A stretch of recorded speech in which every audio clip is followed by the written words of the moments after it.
এ এক আজব জাহাজ নিজে নিজেই ডুবে যায় সাগরের গভীরে, আবার পিঠের উপর বিশাল অন্য আরেক জাহাজ চাপিয়ে ভেসে ওঠে পানির উপর, ছুটে যায় দেশ দেশান্তরে। জাহাজের উপর জাহাজ নিয়ে সাগর দাপিয়ে বেড়ানো এই বিশাল জাহাজটির নাম বোকা ভ্যানগার্ড, যা পৃথিবীর সবচেয়ে বড় এবং শক্তিশালী সেমি সাবমার্সিবল জাহাজ। কিন্তু পানিতে ভাসমান এত বড় জাহাজ কিভাবে পানিতে নিমজ্জিত হলেও পুরোপুরি ডুবে যায় না? আর কিভাবেই বা একটি জাহাজ বিশাল আকারের অন্য জাহাজ পরিবহন করে? বোকা ভ্যানগার্ড এমন একটি জাহাজ যা তেল এবং গ্যাস রিগ, বিশাল কনস্ট্রাকশন প্ল্যাটফর্ম, অন্যান্য ভারী বোঝা, এমনকি বিশাল আকৃতির জাহাজ পরিবহনের জন্য ব্যবহৃত হয়। এই জাহাজের কাজ হল অন্য জাহাজ বা প্ল্যাটফর্মগুলোকে তাদের গন্তব্যে পৌঁছে দেওয়া।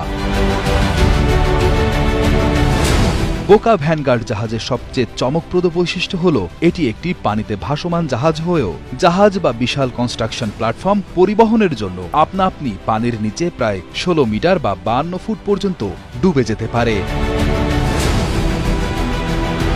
বিশাল এই জাহাজের নিমজ্জন প্রক্রিয়া অত্যন্ত চমকপ্রদ এবং বিজ্ঞানসম্মত।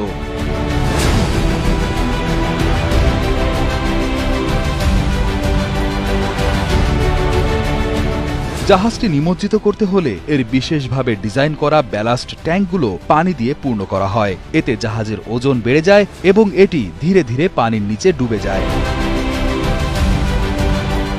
একবার জাহাজটি সম্পূর্ণ নিমজ্জিত হলে ভারী বোঝা যেমন তেলের রিগ, বড় কনস্ট্রাকশন প্ল্যাটফর্ম বা অন্য কোনো বড় জাহাজ বোকা ভ্যানগার্ডের পাটাতনের ওপর তোলা হয়। সবকিছু ঠিকঠাক বসানোর পর পাম্পের সাহায্যে জাহাজ থেকে পানি বের করে দিয়ে আবার সেটিকে ভাসিয়ে তোলা হয়। তবে এখন প্রশ্ন আসতে পারে, লোহার তৈরি বিশাল এই জাহাজ পানির নিচে পুরোপুরি নিমজ্জিত হলেও কেন ডুবে যায় না? বিজ্ঞানের এক বিস্ময়কর অবদান এই বোকা ভ্যানগার্ড জাহাজ। পানিতে ভাসমান বিশেষ এই জাহাজ এমনভাবে ডিজাইন করা হয়েছে যে এটি পানিতে নিমজ্জিত হলেও পুরোপুরি ডুবে যায় না। এই জাহাজের কিছু অংশ সবসময় পানির উপরেই থাকে। এর সেমি সাবমার্সিবল ডিজাইন এমনভাবে তৈরি করা হয়েছে যাতে জাহাজের ডেকের উপরের অংশ এবং নির্দিষ্ট বয়া অংশ পানির উপরে থাকে। এটি জাহাজকে ভারী বোঝা তোলার পরেও স্থিতিশীল থাকতে সাহায্য করে এবং নিরাপদে চলতে সহায়তা করে।